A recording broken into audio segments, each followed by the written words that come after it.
विजयनगर का पीडीएफ आज चला जाएगा। अब इसमें क्या होगा भाई, थोड़ा थोड़ा जब टॉपिक खत्म होगा तभी पीडीएफ मिलेगा। आज विजयनगर का पीडीएफ हो जाएगा। देखिए ये आपको बनवा, आपके संतुष्टि के लिए यहाँ पीडीएफ बनवा के आपको दिखा देते हैं, ठीक है। विजयनगर का पीडीएफ इसमें दिख रहा है, विजयनगर बड़ा सा लिख दो विजयनगर, इसमें तो दिखेगा।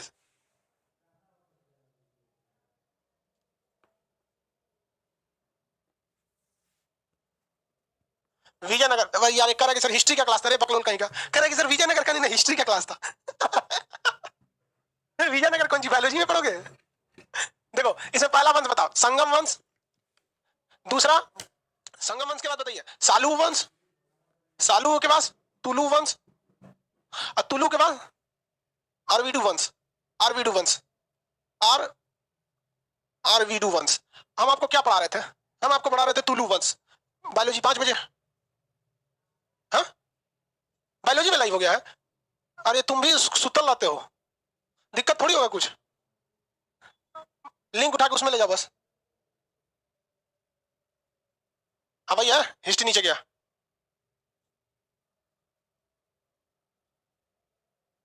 विजयनगर, अरे यार बायोलॉजी में लाइव हो गया ये,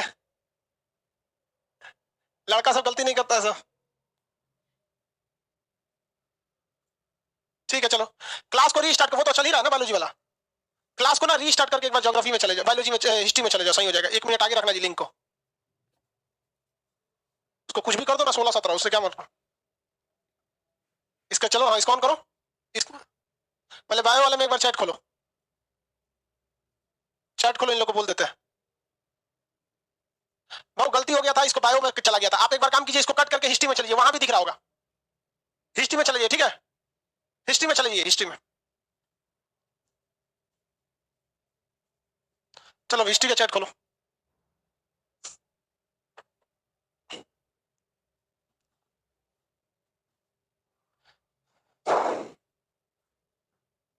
ऊपर गया, हाँ हो गया, हाँ ठीक है। वो गलती से उधर चला गया था वो बायोलॉजी में। पीडीएफ डाल देंगे अभी थोड़ा देर में पढ़ाने के बाद। देखिए संगम वंश के बारे में हम आपको बता दिया था। संगम वंश की स्थापना हरिहर एवं बुक्का नामक 2 भाइयों ने अपने पिता संगम के नाम पर किया था। इनके गुरु का नाम विद्यारण था। इनके संगम वंश की राजधानी हम्पी हुआ करती थी, जो तुंगभद्रा नदी के तटवर्ती। संगम वंश के पहले राजा का नाम हरिहर था, जिनके दरबार में सायन रहते थे, जिन्हें वेदों पर। दूसरे का नाम बुक्का था, जिसने वेद मार्ग प्रतिष्ठापक की उपाधि धारण किया, किंतु इसे मोहम्मद प्रथम जो बहमनी शासक था पराजित कर दिया। इसके अगला शासक देवराय प्रथम था। देवराय प्रथम को फिरोज शाह बहमन ने पराजित कर दिया। हालांकि इसने तुंगभद्रा नदी पर बांध बनवाया था। इसने अपनी सेना में मुसलमान तथा तुर्क धनुधरों को भी शामिल किया था। इस वंश का अगला शासक देवराय द्वितीय था, जो बहुत ही योग्य शासक था। इसने अपने सिंहासन के बगल में कुरान रखता था। इसे हाथी मारने का शौक था, गजबेट का कहा जाता था। इसने श्रीलंका पर अधिकार किया। इस प्रकार श्रीलंका पर आक्रमण करने वाला यह तीसरा राजा था। इसके दरबार में इराक का रहने वाला यात्री अब्दुल रज्जाक आया था, जिसने मतलाए साहिन नामक पुस्तक लिखा था, जिसमें यह बताया गया था कि विजयनगर साम्राज्य की नौसेना मजबूत थी। 300 छोटे बड़े बंदरगाह हुआ करते थे। इस वंश का अगला शासक कौन सा था भैया? मल्लिकार्जुन, जिसे प्रौढ़ देवराय कहते थे। इसके बाद से इस वंश का क्या होने लगा भाई? बिखराव चालू होने लगा। विरूपाक्ष की हत्या कर दी। इस वंश के अंतिम शासक की हत्या किसने कर दिया भैया? सालू नरसिंह ने। सालू नरसिंह को किसने मार दिया? सालू नरसिंह ने मार दिया। और सालू नरसिंह ने कौन से वंश की स्थापना कर लिया? सालू वंश की। सालू वंश कोई खास मजबूत नहीं था, इसके अंतिम शासक को मार दिया वीर नरसिंह। और वीर नरसिंह ने तुलु वंश की स्थापना कर दिया। बता दिया, रिवाइज के तौर पर बता दिया। अब देखिए तुलु वंश के संस्थापक कौन थे? वीर नरसिंह, जिसने अल्मोड़ा से क्या लिया था? वो लिया था, घोड़ा वगैरह खरीदा था यहाँ पर। इस वंश का संस्थापक वीर नरसिंह। इस वंश का अगला शासक बताइए? कृष्णदेवराय। कृष्णदेवराय जो था ये, इसे 10 सालों के अंदर अंदर बहमनी साम्राज्य को हरा दिया। कृष्णदेवराय बहमनी साम्राज्य में 5 राज्य थे सब, अहमदनगर, बीजापुर, बरार, बीदर, गोलकुंडा, ये 5 राज्य थे। 10 साल के अंदर अंदर इन सबको हरा हरा के रायचूर दोआब पर इसने क्या कर लिया? अधिकार कर लिया। किस पर अधिकार किया? रायचूर दोआब पर। रायचूर दोआब को लेकर कितने सालों तक युद्ध चला था आप बताएंगे? रायचूर दोआब को जीत कर अपने बहमनी साम्राज्य के विरोधियों को हराकर इसने आंध्र भोज तथा अभिनव भोज की उपाधि धारण कर दिया। आंध्र भोज और अभिनव भोज, अभिनव भोज, अभिनव भोज की उपाधि धारण कर दिया। यह रायचूर दोआब के लिए युद्ध कितना लंबा चला था भैया? 200 सालों तक चला था रायचूर दोआब का। 200 साल से जो युद्ध चलते आ रहा था, इसने अपने विरोधियों को कितना दिन में टपका दिया? इसने 10 साल में ही सिमटा के रख दिया, अपने विरोधियों को सिमटा दिया इसने। ये बहुत ही योग्य शासक था कृष्णदेवराय। कृष्णदेवराय जो था, इसने 2 पुस्तक लिखा था, बुक इसकी 2 पुस्तक। एक आमुक्त माल्यद, आमुक्त माल्यद, माल्यद, आमुक्त माल्यद तेलुगु भाषा में है, जबकि जामवती कल्याणम, जामवती कल्याणम, कल्याणम, जामवती कल्याणम संस्कृत भाषा में। विजयनगर के बारे में ज्यादा जानकारी जो मिलता है आमुक्त माल्या पुस्तक से मिलती है। इसने नांगलपुर में विठल स्वामी तथा हजारा मंदिर का निर्माण कराया। नांगलपुर में, नांगलपुर में मंदिर का निर्माण कराया कौन? विठल स्वामी, विठल स्वामी तथा हजारा मंदिर का निर्माण कराया। हजारा मंदिर का निर्माण कराया। ये बहुत ही योग्य शासक था, बहुत ही क्या था? योग्य शासक था। भैया पीडीएफ अभी डाल देंगे, देखिए आपको लिए यहाँ पे पीडीएफ रखा भी हुआ है। देखिए पीडीएफ दिखा देते हैं, यहाँ अभी जस्ट क्लास के बाद डाल देंगे, इसमें कोई मिसप्रिंट होगा उसी लिए रखे हैं कि कहीं कहीं गलती उलती होगा तो सुधार के डालेंगे, नहीं तो आप लोग को सुधारना पड़ेगा। चलिए ध्यान से देखिए, हाँ दरोगा टारगेट बैच हम 1 से 2 दिन में डेट अनाउंस कर देंगे, ठीक है। टारगेट बैच दरोगा का हम 1 से 2 दिन में डेट अनाउंस कर देंगे, ठीक है। चलो भैया यहाँ देखो, नांगलपुर इसके दरबार में ये किसके समकालीन था, कितने लोग बता सकते हैं? कृष्णदेवराय किसका समकालीन था? बाबर का समकालीन था। आगे बढ़ाएंगे बाबर तो बताएंगे कि बाबर ने कहा था कि सबसे योग्य शासक था उस समय का, यह बाबर के समकालीन था। क्या था? किसके समकालीन? बाबर के समकालीन। इसके दरबार में तेलुगु भाषा के, किस भाषा के? तेलुगु भाषा के 8 विद्वान रहते थे, जिन्हें हम लोग अष्टदिग्गज कहते थे। अष्टदिग्गज में सबसे महान 2 लोग का नाम बताएंगे। तो देखिए अष्टदिग्गज जो था इसमें सबसे महान 2 आदमी थे, एक का नाम था तेनालीराम, एक का नाम था अलसी पेडन्ना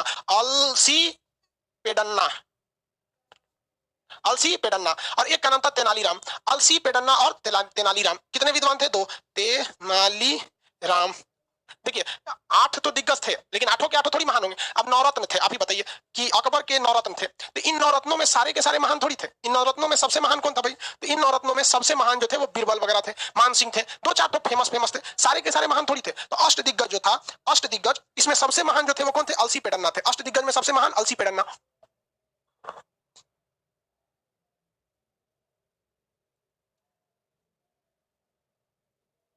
इन्होंने 2 पुस्तक लिखी, एक भगवान की कथा जिसे कहते हैं हरि कथा, दूसरा मनु चरित्र।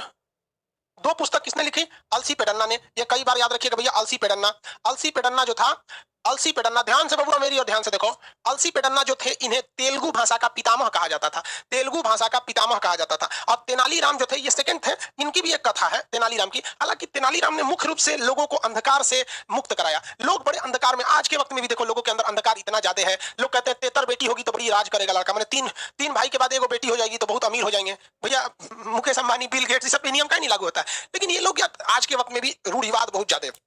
बिल्ली रास्ता काट दे तो मत जाओ, फलाना दिन हरी रंग का कपड़ा पहनो, उस दिन हरी रंग का, हमको देख रहे एक हफ्ता से यही पहने हैं से कुछ नहीं होता है, ठीक है। तो इन्होंने अंधविश्वास, लोगों के अंदर से अंधविश्वास को हटाने के लिए पांडुरंग महामात्र नामक रचना किया था। पांडुरंग महामात्र। पीडीएफ में आपके थोड़ा सा मिस्टेक हो गया है, इसलिए ये लिखने में, जैसे पीडीएफ में लिख दिया पांडुरंग महामान, तो इसलिए थोड़ा सा टाइपराइटर से गलती हो जाता है ना, इसलिए उसको सुधार के फिर आपको नोट करेंगे। तो इन्होंने तेनालीराम ने पांडुरंग महामात्र की रचना की, पांडुरंग महामात्र। ससुर इधर से, पांडुरंग महामात्र की क्या किया था? रचना किया था। किसकी रचना किया? पांडुरंग महामात्र की रचना किया। अलसी पेडन्ना को कहेगा कि इसमें अष्टदिग्गज में सबसे महान तो अलसी पेडन्ना, और यहाँ पर ये तेनालीराम जो थे ये सबसे महान थे। ये बहुत ही योग्य शासक था। पूरे विजयनगर साम्राज्य में सबसे योग्य शासक का नाम क्या था? कृष्णदेवराय। हालांकि ये देवराय द्वितीय से भी खतरनाक था। 10 साल के अंदर 200 साल से चलते आ रहा युद्ध को क्या कर दिया? फाइनली निपटा दिया। समझ गया कि नहीं? आगे बढ़े। पांडुरंग महामात्र, पीडीएफ में गलती लिखा होगा इसीलिए नहीं डाले, पीडीएफ में लिख दिया पांडुरंग महान लिख दिया, गड़बड़ है। अब देखिए कृष्णदेवराय जो है ये महान थे, लेकिन इनकी मृत्यु हो गई 1529 ईस्वी में। इनकी क्या हो गई? मृत्यु हो गई। इनके मृत्यु के बाद अगला शासक जो आया वो किस वंश में आएगा भाई? टुलु वंश में ही आएगा। अभी तो टुलु वंश ही चल रहा है, इसके बाद ना होगा कोई और वंश। तो इस वंश का अगला शासक जो आया वो अच्युत देवराय बना। अच्युत देवराय तेलुगु वंश, इसी वंश का था, लेकिन ये उतना योग्य नहीं था। अच्युत देवराय ये उतना योग्य शासक नहीं था जितना कि योग्य ये थे, क्या नाम है? कृष्णदेवराय थे। इन्होंने क्या किया था? अच्युत देवराय के समय में क्या हुआ कि इसके समय में जो राज्य होते थे, क्या होते थे? राज्य यानी जो प्रांत होता था, प्रांत का जो प्रशासन होता था, अभी के वक्त में तो राज्यों का प्रशासन मुख्यमंत्री के अंडर में, सीएम के अंडर में, उस समय प्रांतों का प्रशासन प्रांतपति के पास था। प्रांतपति मतलब चीफ मिनिस्टर की तरह होता था। तो इसने वो पावर दे दिया महामंडलेश्वर को। किसे दे दिया? महामंडलेश्वर को दे दिया। इसके समय विजयनगर का बिखराव तेजी से होने लगा। बिखराव क्या हो गया? तेजी से चालू हो गया। किसके समय से? अच्युत देवराय के समय। यह तुलु वंश का तीसरा शासक था। तुलु वंश में कौन कौन थे भैया? तो अगर आप ध्यान देखेंगे, तुलु वंश के संस्थापक वीर नरसिंह, सबसे खतरनाक शासक था जो इस वंश का, उसका नाम था आपका कृष्ण देवराय, जिसने अपने अगल बगल के बहमनी साम्राज्यों को 10 सालों में धूल चटा दिया वहां पर, और पूरी वहां पे विजय की स्थापना कर दिया। हालांकि इसने उड़ीसा के शासक को हरा के उनकी बेटी से क्या कर लिया था? विवाह कर लिया था। अभी समझ में नहीं आता है बेटिया के लिए युद्ध करता है कि युद्ध के बाद बेटी से विवाह करता है। अक्सर इस इतिहास में देखिएगा ये सब घटनाएं बहुत होती हैं, लेकिन हर वंश में क्या आता है? एक ना एक लोल पैदा होता है। तो ये अच्युत देवराय जो था इस वंश में क्या था? एक बकलोल था। हालांकि इससे भी बड़ा बकलोल आया सदाशिव राय। क्या आया? सदाशिव राव। इसके बाद अगला शासक आया सदाशिव राव। कौन आया भैया? 4 बार बोलो, याद हो जाएगा।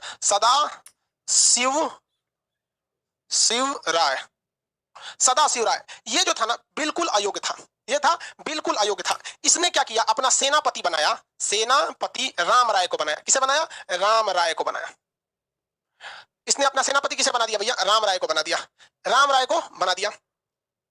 राम राय जो था ना, ये एकदम समझ जाइए कि मोहम्मद बिन तुगलक की तरह था। मतलब इसको लगता था कि जो हम सोचेंगे वो 100% सही हो जाएगा। लेकिन जीवन में याद रखिएगा, अगर आप कहीं भी सफल होना चाहते हैं तो always ready for your worst condition. आप हमेशा अपने सबसे बुरे दिन के लिए तैयार रहिए। जैसे मान के चलिए किसी को बिजनेस करना है तो वो सोचता है कि हाँ इतना तो पैसा आइए जाएगा। नहीं भैया, आप ये सोच के चलिए खराब से खराब दिन कौन हो सकता है, तो ही आप सक्सेस हो जाएंगे। आप फौज में जाइएगा तो फौज में यही कहा जाता है, always ready for worst condition. सबसे खराब कंडीशन क्या होगा आपको पता है? कारगिल की लड़ाई में जब पाकिस्तान के जो चूहे मकोड़े घुसे थे सब आतंकवादी सब, तो भारतीय सेना एक आतंकवादी को मारने के लिए 27 जवान को भेजा था। क्योंकि रूल होता है कि सामने की लड़ाई में एक अगर दुश्मन है तो उसको काउंटर करने के लिए आपको 4 भेजना पड़ेगा, लेकिन अगर दुश्मन पहाड़ पर है तो उसके लिए 9 भेजते थे। तो भारत ने कितना भेजा था? 27। रीजन क्या था? Always ready for worst condition, कि हमें किस चीज के लिए तैयार रहना है? एकदम वर्स्ट कंडीशन के लिए तैयार रखना है। तो याद रखिए, जीवन में आपको लोग भी फेल क्यों होते हैं? क्योंकि आप जब एग्जाम की तैयारी करते हैं, मैथ बनाइए देंगे, रीजनिंग हो जाएगा, जीएस में टेंशन क्या, अंग्रेजी आता ही है, हमको क्या दिक्कत है, ले फेल होकर चलाएंगे। एकदम ये सोचिए कि आपका मैथ जब आप एग्जाम की तैयारी कर रहे हैं, आप अपनी 2 महीना पहले एक स्ट्रेटजी बनाते हैं कि हमको कितना नंबर आएगा, तो उसमें एकदम रेडी रखिए कि कम से कम जीएस में कितना आएगा, कम से कम। लेकिन लड़का क्या सोचता है? हाँ 100 में तो 80 नंबर, जीएस में कौन रोका है, मैथ तो हमारा आइबे करता है, 85-86 में ले आएंगे, रीजनिंग में रखा कौन सी है, सीबीएसई बोर्ड से अंग्रेजी क्या कर लेगा, ले ऐसे सोचने सब चौपट हो जाएगा। ठीक है, हमेशा किसी लिए रेडी रहिए वर्स्ट कंडीशन। तो राम राय जो था ना, इसको लगता था कि हम तो जीत ही जाएंगे, बहमनी साम्राज्य को ऐसे बर्बाद कर देंगे। बहमनी साम्राज्य में 5 राज्य थे। बहमनी साम्राज्य में कितने राज्य थे? 5 वंश, और पांचों एक साथ थे। जबकि विजयनगर में 4 थे, लेकिन चारों एक साथ नहीं थे, एक खत्म तो दूसरा, दूसरा खत्म तो तीसरा, तीसरा खत्म तो चौथा। लेकिन बहमनी में 5 राज्य और पांचों एक साथ शासन करते थे। तो इसने क्या किया? बहमनी में फूट डाला। उसने सोचा कि बहमनी के 5 राज्य, बहमनी के 5 राज्य कौन कौन है? अहमदनगर, बीजापुर, बीदर, गोलकुंडा और बरार।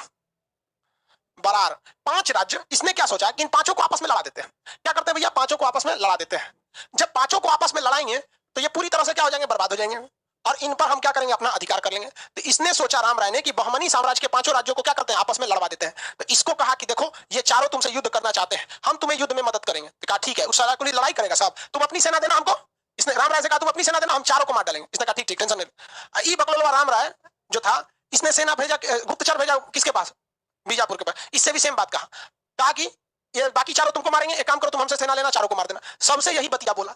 लेकिन दिक्कत हो गया जब वो बरार से बोला ये बतिया ना कि भाई चारों तुमको मारेंगे, तुम युद्ध के लिए तैयार रहो, हम तुमको सेना देंगे, तो ये जाकर सबने से पूछ दिया भाई सेनापति राम राय ऐसा बोल रहा था, तो पोल खुल गया, रे ससुरा कहीं का, हमनियों से यही बतिया बोला है।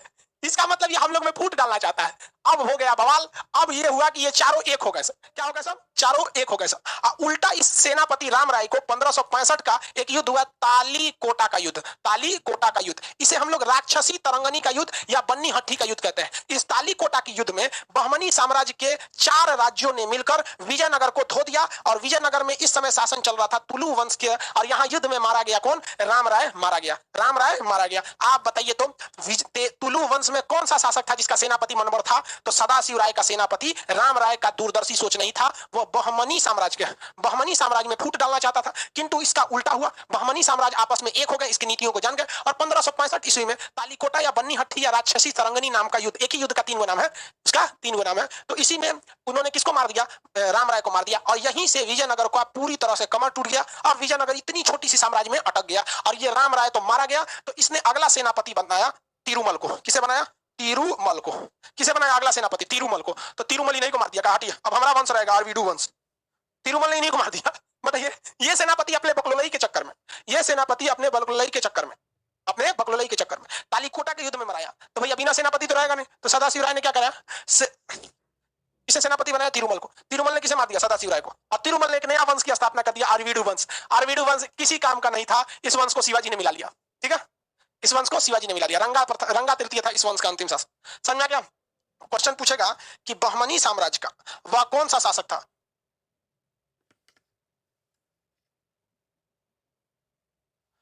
बहमनी साम्राज्य जो था, बहमनी साम्राज्य का वह कौन सा ऐसा राजा था, वह कौन सा ऐसा राज्य था जो बन्नी हट्टी यानी तालीकोटा के युद्ध में भाग नहीं लिया?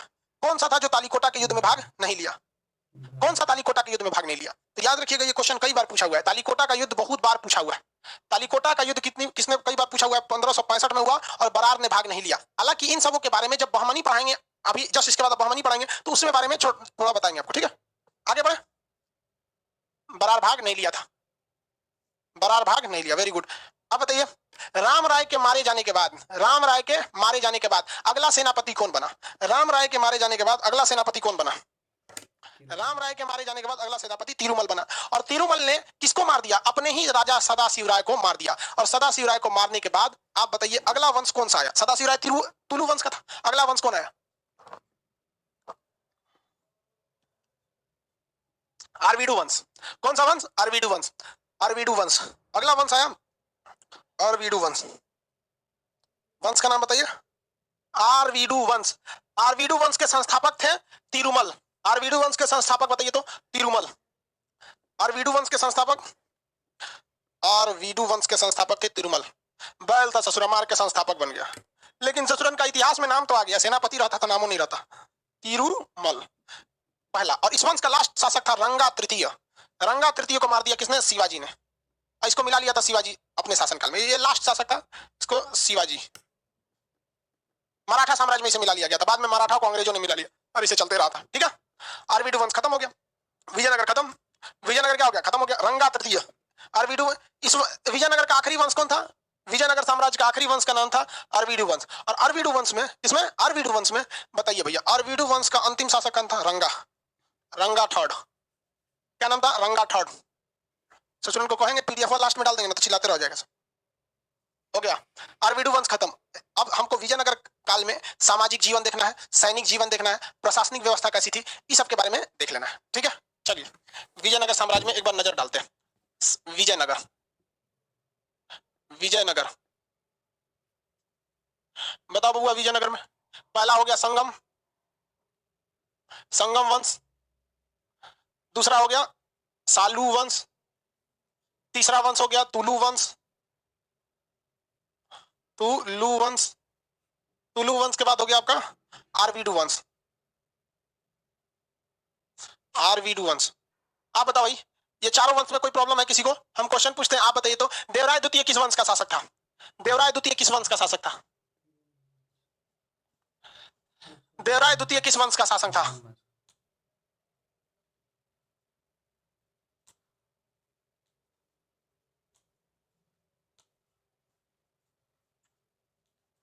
देवराय द्वितीय तुलु वंश का बोलता है, पूछ देंगे सही हो जाएगा। कृष्ण देवराय था तुलु वंश का। देवराय प्रथम, देवराय द्वितीय, बुक्का प्रथम, बुक्का द्वितीय, सब संगम वंश का था। बकलोल कहीं का। चलो भाई, ये रहा विजयनगर साम्राज्य। अब विजयनगर साम्राज्य के बारे में हम समझते हैं। विजयनगर साम्राज्य के बारे में ज्यादा जानकारी किससे मिलती है? विजयनगर साम्राज्य में इतना राजा रहा, कोनो खास किताबें नहीं लिखा सर। इसके बारे में ज्यादा जानकारी कृष्ण देवराय की पुस्तक आमुक्त माल्यद से मिलती है। आमुक्त माल्यद। और कौन सी किताब से मिलती है? अब्दुल रज्जाक की पुस्तक सुने हैं? अब्दुल रज्जाक की पुस्तक मतलाए साहेन। मतलाए साहेन। मतलाए साहेन। क्वेश्चन पूछेगा कि विजयनगर साम्राज्य की ज्यादा जानकारी किन दो पुस्तकों से मिलती है? तो अब्दुल रज्जाक की पुस्तक मतलाए साहेन और दूसरी पुस्तक कौन सा है? आमुक्त माल्यद। इन दो पुस्तकों से विजयनगर साम्राज्य की जानकारी मिलती है। आमुक्त माल्यद में लिखा है कि राजा जब अपने सिंहासन पर पहली बार बैठने जाता था तो उसे एक पूजा करनी होती थी जिसे राज्याभिषेक कहते थे। राज्याभिषेक। राज्याभिषेक क्या कहते थे? राज्याभिषेक कहते थे। क्या कहा जाता था? राज्याभिषेक। राज्याभिषेक क्या होता था? मोदी जी का भी तो राज्याभिषेक होता है, शपथ लेते हैं। मैं शपथ लेता हूं कि इस बार 150 स्मार्ट सिटी बनाऊंगा, फिर से वैकेंसी निकलेगी, 2 करोड़ लोगों को रोजगार मिला कि नहीं मिला? हाँ, सबके लिए अपना। देखिए राजा है सब, सांसद का मतलब क्या होता है? राजा। तो राजाओं के लिए नया महल बन रहा है, सेंट्रल विस्टा, और जनता के लिए शौचालय। तो जिसकी जैसी औकात मोदी जी सबको उसी हिसाब से देते हैं। तो हम लोग की औकात शौचालय लायक थी, सबको शौचालय दे दिया। सांसदों की औकात महल की तरह थी, उनके लिए महल बन रहा है, सेंट्रल विस्टा। लोग कहते हैं मोदी जी विकास नहीं कर रहे। अरे अब कैसा चाहिए? औकात के हिसाब से सबको देंगे। हम लोग की औकात शौचालय जैसी थी, सबको शौचालय मिला है कि नहीं? सिलेंडर मिला, उज्ज्वला, भले उससे सब्सिडी खत्म हो गया। हा? तो लोग अपने को नहीं देखते हैं। शौचालय जिसे बोलते हैं मोदी जी हमको स्मार्ट सिटी देंगे, कहां से देंगे स्मार्ट सिटी? चलो, तो उसी को कहते हैं राज्याभिषेक, जब शपथ लिया जाता है। तो और देश का राजा आज भी राज्याभिषेक कराता है, जिसे कहते हैं शपथ। अब चूंकि लोकतंत्र है तो नियम कानून के हिसाब से अब जैसे बिहार के मुख्यमंत्री नीतीश कुमार बिहार में मुख्यमंत्री बने, पिछले साल चुनाव था, तो उन्होंने भी अपना शपथ लिया। अभी उत्तर प्रदेश में चुनाव हो रहा है, अब कौन चुनाव जीतेगा, जीतने के बाद वो भी अपना राज्याभिषेक कराएगा। क्या कराएगा? राज्याभिषेक। तो अपने अपने हिसाब से राज्याभिषेक कराए। तो राज्याभिषेक जो होता था, इस राज्याभिषेक को पट्टाभिषेक यज्ञ कहते थे। पट्टाभिषेक यज्ञ। इस समय एक यज्ञ होता था, तो उस यज्ञ को कहा जाता था पट्टाभिषेक यज्ञ। इस यज्ञ को क्या कहा जाता था? पट्टाभिषेक यज्ञ कहा जाता था। यज्ञ का नाम बताइए? पट्टाभिषेक यज्ञ। कौन सा यज्ञ भैया? पट्टाभिषेक यज्ञ। इसके बारे में ज्यादा जानकारी किस पुस्तक से मिली है? ज्यादा जानकारी किस पुस्तक से मिली? इन्हीं दोनों पुस्तक से मिली। इसके समय में देश चलाने के लिए कई चीजें चाहिए। देश, अब आप ही बताइए, आप खुद से बताइए कि क्या अकेले देश कोई प्रधानमंत्री संभाल सकता है? नहीं संभाल पाएगा। प्रधानमंत्री के नीचे होते हैं मुख्यमंत्री, उसके नीचे होते हैं डिस्ट्रिक्ट मजिस्ट्रेट, डीएम, फिर ब्लॉक लेवल पे चले जाएंगे, तालुका लेवल पे तो वहां एसडीएम संभालने को दे दिया जाता है, उसके नीचे जाने दीजिएगा तो फिर मुखिया संभालता है, गांव का प्रधान। तो एक लेवल बना हुआ है कि कौन कौन संभालेगा। उसी हिसाब से यहां पर भी क्या था, लेवल बना हुआ था कि देश कौन संभालेगा, तो देश राजा संभालेगा। राज्य कौन संभालेगा, तो प्रांत, राज्य को क्या कहते हैं, प्रांत कौन संभालेगा। जिला कौन संभालेगा, ब्लॉक यानी ब्लॉक को क्या कहते हैं जी, तालुका, प्रखंड, अलग अलग राज्य में अलग अलग कहते हैं। जिला कौन संभालेगा, गांव कौन संभालेगा, तो ये अलग अलग था। गांव को उस समय क्या कहा जाता था, उर कहा जाता था। देश को क्या कहा जाता था, राज्य कहा जाता था। राज्य नहीं, राजा राज्य का होता था। राज्य को कहते थे प्रांत कहते थे। राज्य को क्या कहते थे, प्रांत कहते थे। प्रांत का शासन किसके पास होता था, प्रांतपति के पास होता था। प्रांत का शासन किसके पास होता था, प्रांतपति के पास होता था। जिला, जिला होता था, जिला कोट्टम कहते थे, कोट्टम, कोट्टम, कोट्टम होता था। इसके नीचे होता था आपका ब्लॉक, परगना, सर परगना कहते हैं, मुखिया मोहल्ला वो अलग चीज होता है भाई। परगना, परगना मतलब ब्लॉक लेवल का होता है। परगना होता है या ब्लॉक लेवल का, नायडू बोलते हैं। ब्लॉक होता है आप लोग के यहाँ, इसको नायडू कहते थे, नाडू। तो देखिए, आज हम जिसे देश कह रहे हैं उस समय वो उसे राज कहते थे, राज्य। अभी हम जिसे राज्य कहते हैं उसे प्रांत कहते थे। जिला को कोट्टम कहते थे, ब्लॉक को नायडू कहते थे, इसको उर कहते थे। आपको कुछ याद रखने की जरूरत नहीं, बस ये याद रखिएगा, प्रशासन की सबसे छोटी इकाई उर होती थी। प्रशासन की सबसे छोटी इकाई उर होती थी। सबसे बड़ी इकाई राजा होती थी, राज होती थी। राज्य किसके हाथ में था, राजा के हाथ में। राज किसके हाथ में, राजा के हाथ में। और ये किसके हाथ में थे, गांव का शासन सारे लोग मिलकर करते थे, ग्रामीण थे, ग्रामीण होते थे। क्या होते थे, ग्रामीण होते थे। अब दूसरा सबसे बड़ा पद कौन सा हो गया, प्रांत। तो शुरुआत में प्रांत का शासन किसके पास था, प्रांतपति के पास, प्रांतपति, प्रांतपति के पास। बाद में यह पद बन गया महामंडलेश्वर। आप में से कितने लोग बता सकते हैं यह महामंडलेश्वर पद कृष्णदेवराय ने चालू किया था या अच्युत देवराय ने चालू किया था? महामंडलेश्वर पद कृष्णदेवराय ने चालू किया था या अच्युत देवराय ने चालू किया था?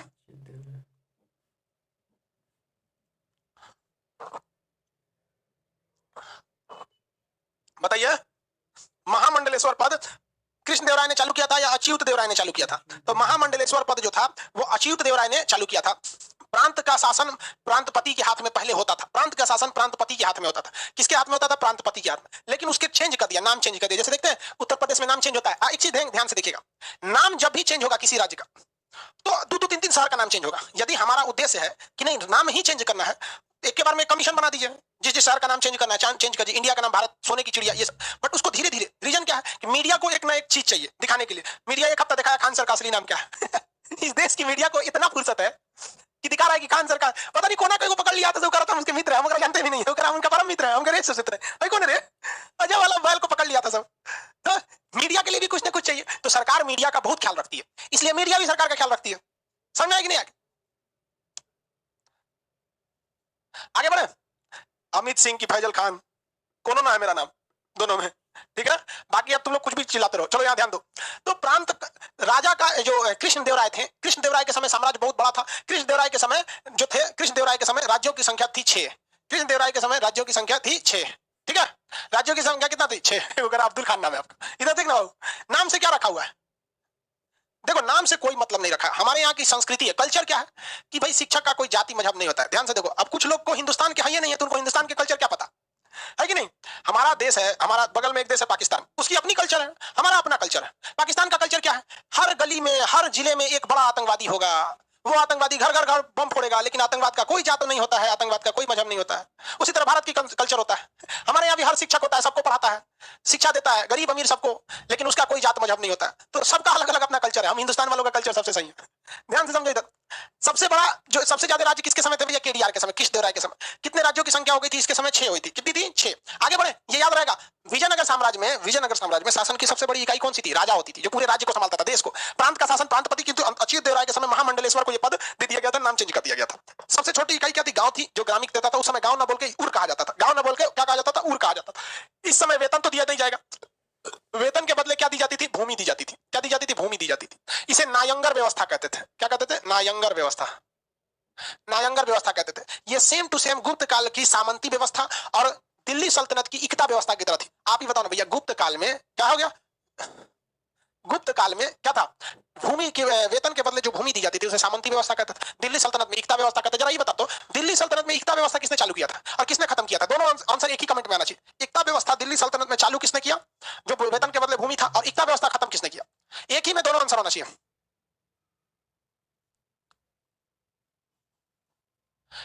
इल्तुतमिश और बलबन ने खत्म किया नहीं भैया, बलबन ने केवल चालीसा दल खत्म किया था, इल्तुतमिश ने चालू किया, बलबन ने नहीं खत्म किया। बलबन ने तो देखिए इल्तुतमिश ने दो चीज चालू किया था, एक चालीसा दल चालू किया जिसे बलबन ने समाप्त कर दिया, एक इक्ता व्यवस्था चालू किया जिसे अलाउद्दीन खिलजी ने समाप्त किया।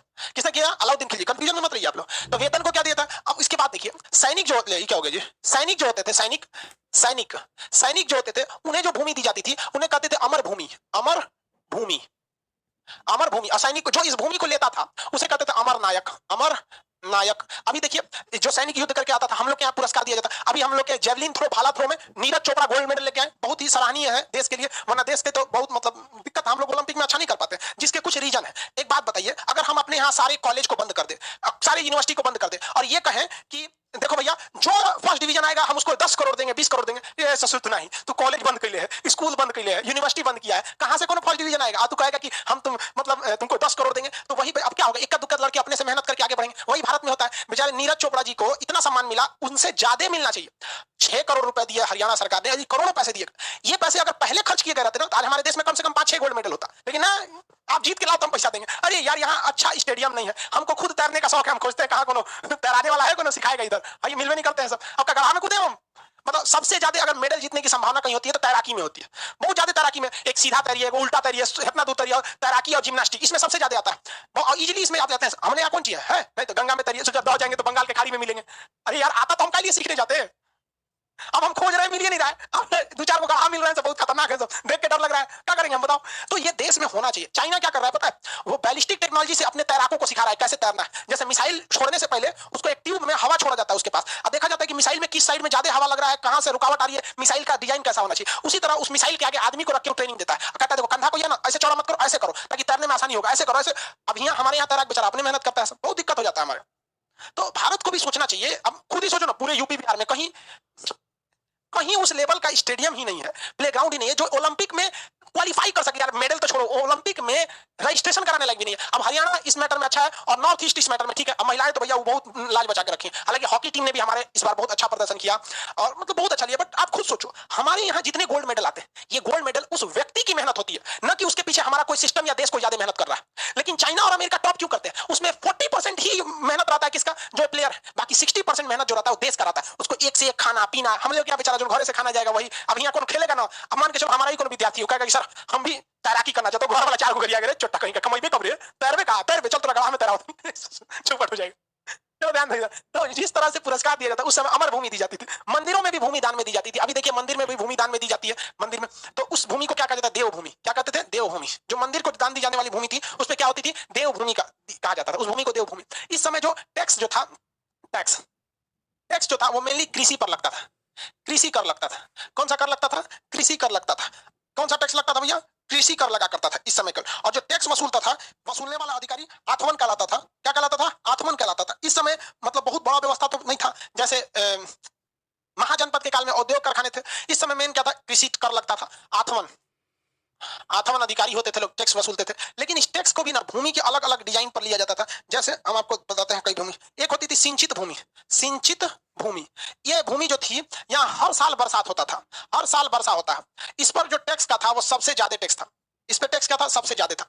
यूपी बिहार की जो भूमि होती है वो सिंचित भूमि होती है, उसमें खेती में पानी डालने के लिए बहुत ज्यादा झमेला नहीं करना होता है। दूसरी भूमि थी बागानी भूमि, बागाती या बागानी, जो भी बोलिए, बागानी या बागाती, बागानी कहिए या बागाती कहिए। ये जो भूमि थी इसमें पानी का लेवल थोड़ा नीचे था, इसलिए यहाँ बागानी खेती होती थी। बागानी, बागानी समझते हैं? 2 किलोमीटर आमे का पेड़ बो दिए, मसाला बो दिए, चाय बो दिए, तो बागानी खेती होती थी। क्या होती थी? बागानी खेती। इसमें टैक्स थोड़ा सा इससे कम था, इसमें बहुत ज्यादा टैक्स था। इसमें इसकी तुलना में टैक्स क्या था? कम था। इसमें इसकी तुलना में टैक्स कम था। तो क्वेश्चन आएगा, किस साम्राज्य में टैक्स को जमीन के हिसाब से लिया जाता था? किस साम्राज्य में टैक्स को जमीन के हिसाब से लिया जाता था? टैक्स को जमीन के हिसाब से विजयनगर साम्राज्य में लिया जाता था। अब इसके बाद ऊसर भूमि और एक बंजर भूमि आएगी। ऊसर भूमि और वन भूमि, बंजर भूमि या ऊसर भूमि। ऊसर भूमि आपके गांव में भी होती होगी, बागानी या बागाती में बागवानी होती थी। अब आता ऊसर भूमि। ऊसर भूमि, इसमें हर साल खेती नहीं होती थी। तो इसमें जब भी खेती होती थी ना, अल्टरनेट होती थी। इस साल खेती होगा तो अगले साल नहीं हो पाएगा। इसमें जो टैक्स था ना बहुत ही कम था, इस पे टैक्स बहुत कम था। जैसे आपके यहाँ भी बहुत मुश्किल से खेती होगी, राजस्थान की खेती देखिएगा बड़ा मुश्किल से होता है। उसका जमीन कैसा? ऊसर जमीन है। जमीन कैसा है? ऊसर जमीन है। अब उसके बाद आएगा जंगली भूमि। जंगली भूमि, इस ससुराल में खाली जंगल होता था, इसमें कोई टैक्स नहीं होता था। अब आप बताइए जंगल में कौन सी खेती करिएगा? जंगली भूमि। तो तो इस समय भूमि कितने प्रकार की थी आप बताइए? इस समय भूमि कितने प्रकार की थी? 4 प्रकार की। सबसे ज्यादा उपजाऊ भूमि सिंचित भूमि, सबसे ज्यादा उपजाऊ भूमि सिंचित भूमि, बगानी भूमि, ऊसर भूमि, जंगली भूमि। सिंचित बगानी जंगली, सिंचित बगानी ऊसर जंगली, सिंचित बगानी ऊसर जंगली। आप बताएंगे कौन सी भूमि पर टैक्स नहीं था? विजयनगर साम्राज्य में 4 प्रकार की भूमियां होती थी। इन 4 प्रकार की भूमि में किस भूमि पर टैक्स नहीं लिया जाता था? किस भूमि पर टैक्स नहीं लिया जाता था? ऊसर टैक्स, ऊसर भूमि पर कम टैक्स था। जिस साल खेती होती थी उस साल टैक्स था, जिस साल नहीं होती थी नहीं होता था। जंगली भूमि पर सबसे ज्यादा टैक्स किस पर था? तो सिंचित भूमि पर सबसे ज्यादा टैक्स किस पर था? सिंचित भूमि पर सबसे ज्यादा टैक्स हुआ करता था। सबसे ज्यादा टैक्स हुआ करता था। किसी को कोई दिक्कत? सबसे ज्यादा टैक्स हुआ करता था। किस भूमि में अल्टरनेट खेती होती थी? किस भूमि में अल्टरनेट खेती होती थी? किस भूमि में अल्टरनेट खेती होती थी?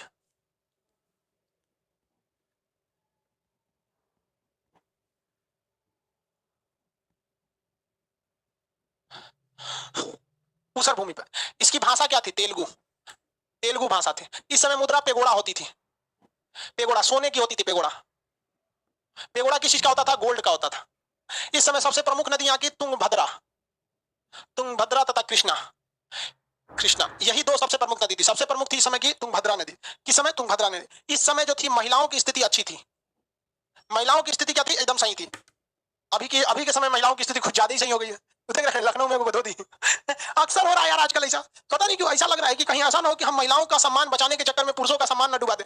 लेकिन इस बार बड़ा अच्छा लगा कि देश जो था वो राजनीतिक कांग्रेस बीजेपी फलाना पार्टी की लड़ाई को छोड़कर, ऊंच नीच की लड़ाई को छोड़कर, हिंदू मुस्लिम की लड़ाई को छोड़कर एक सच्चाई के लिए खड़ा रहा। और पूरे देश देखी कि किस तरह से लोग उस बेचारे एक गरीब से गरीब ड्राइवर के लिए खड़े रहे और पगली के लिए रहे। वो जानते हैं उसको क्यों थप्पड़ मारी थी? क्योंकि वो ओला का ड्राइवर था। अगर मर्सिडीज से आ रहा था ना तो कहती चलो चलते हैं कहीं डेटिंग पे चलते हैं लड़की सब देखती है ना लड़का कैसा, ऐसा ही बता रहे हैं। अगर वो ओला ड्राइवर नहीं रहता तो रुक क्या आती, कहती तुम्हारा मर्सिडीज है चलो हमको भी लेके चलते हैं। लेके चल देता वहां, फिर कोई खबर नहीं बनता। मम्मी को बोलते हम सहेली के साथ आए हैं कितना 3-4 घंटा बाद आ जाएंगे चल दिया। यार क्या कहोगे? व्हाट्सअप हो या जिंदगी, लोग हमेशा स्टेटस ही देखते हैं। तो आजकल उस समय की महिलाओं की स्थिति क्या थी? ठीक थी। उस समय दास प्रथा थी। दास प्रथा थी और दासों को खरीदने के लिए एक बाजार होता था, वेश बाजार, वेश बाग, वेश बाग। ये क्या था? एक मार्केट था। एक मार्केट था। इसमें से आप दास खरीद के ले आते थे। क्या खरीद के लाते थे? नौकर खरीद के लाते थे। नौकर, जैसे अभी के वक्त में हम लोग गाड़ी खरीद लाते हैं, मोटरसाइकिल। जितना ऐठिए चलाइए कोई मतलब नहीं है। कार खरीद लीजिए, वॉशिंग मशीन खरीद लीजिए, आप कूलर खरीद लीजिए। वैसे ही उस समय आदमी खरीद लिया जाता था। आप उससे दिन रात नौकर की तरह खटाइए, मन है तो खाना दीजिए, मन है तो मत दीजिए, मारिए पीटिए कूचिए। बहुत खराब स्थिति थी। दुनिया में दासों के लिए सबसे बड़ी लड़ाई किसने लड़ी है? क्या बता सकते हैं? दुनिया में दास प्रथा के खिलाफ सबसे बड़ी लड़ाई किसने लड़ी है? और सबसे ज्यादा दुनिया में दास अफ्रीका से बेचे गए थे। सबसे ज्यादा दासों के लिए लड़ाई लड़ी है किसने? तो लड़ाई लड़ी है भैया, बताइए वासी, हाँ? नहीं सुने हैं? महात्मा गांधी नहीं रे भैया, अमेरिका के थे। अब्राहम लिंकन का नाम सुने हैं? अब्राहम लिंकन, नेल्सन मंडेला रंग भेद के खिलाफ लड़ाई लड़े थे। काला गोरा ये सब। अब्राहम लिंकन, जॉर्ज वाशिंगटन, ये लोग अमेरिका में दास प्रथा के खिलाफ लड़े थे। दासों के लिए एक अलग से बाग होता था जिसे क्या कहा जाता था? बेस बाग। इस समय बंदरगाहों की संख्या बता सकते हैं? बंदरगाहों की संख्या कितनी थी? इस समय बंदरगाहों की संख्या थी 3000। इस समय खेल में सबसे प्रमुख खेल था शतरंज। शतरंज, शतरंज का खेल सबसे प्रमुख था। शतरंज, चेस खेलना जानते हैं? घोड़ा 2.5 कदम, ऊंट तिरछा, हाथी सीधा, या तो सीधा ऐसे चलेगी या तो ऐसे चलेगी। राज, काला गोरा ये सब। अब्राहम लिंकन, जॉर्ज वाशिंगटन, ये लोग अमेरिका में दास प्रथा के खिलाफ लड़े थे। दासों के लिए एक अलग से बाग होता था जिसे क्या कहा जाता था? बेस बाग। इस समय बंदरगाहों की संख्या बता सकते हैं? बंदरगाहों की संख्या कितनी थी? इस समय बंदरगाहों की संख्या थी 3000। इस समय खेल में सबसे प्रमुख खेल था शतरंज। शतरंज, शतरंज का खेल सबसे प्रमुख था। शतरंज, चेस खेलना जानते हैं? घोड़ा 2.5 कदम, ऊंट तिरछा, हाथी सीधा, या तो सीधा ऐसे चलेगी या तो ऐसे चलेगी। राजा 1 कदम की द्रोह। वजीर ससुरा सबसे खतरनाक चाल होता है वजीर का उससे तो का लिमिट नहीं है। तिरछा में कहीं हो जा सकता है, सीधा में कहीं हो जा सकता है। सबसे तेज चाल किसकी होती है? वजीर की होती है। सिपाही पहला कदम 2 बढ़ा सकता है, उसके बाद वो 1 ही कदम बढ़ाएगा, जबकि मारते वक्त वो तिरछा मारता है। सिपाही अगर शतरंज को पार करके जिसके स्थान पर चला जाएगा उसको वो उतना अपने में लेकर चला जाए। हाथी की जगह चल जाता था, हाथी को जिंदा कर लेता अपने और की। चेस बोलते हैं इसको, चेस। राजा रानी घोड़ा हाथी ऊंट, राजा रानी घोड़ा हाथी ऊंट ऐसे मेन होते हैं, आगे सिपाही होते हैं। किसी को दिक्कत है तो बोलिए।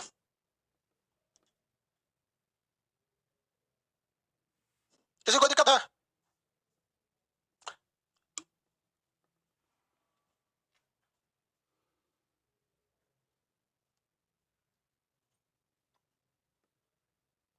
अब हम लोग कल पढ़ेंगे बहमनी साम्राज्य। बहमनी कल खत्म भी हो जाएगा। बहमनी बहुत छोटा सा, मेन शासक है कौन सा पढ़ना है इसमें। एक बहमनी साम्राज्य की स्थापना अलाउद्दीन बहमन शाह जिसे हसन गंगू कहते हैं वो हो जाएगा। उसके बाद एक बहमनी को जानते हैं मोहम्मद प्रथम जिसने हरियर प्रथम को हराया था, बुक्का प्रथम को हराया था।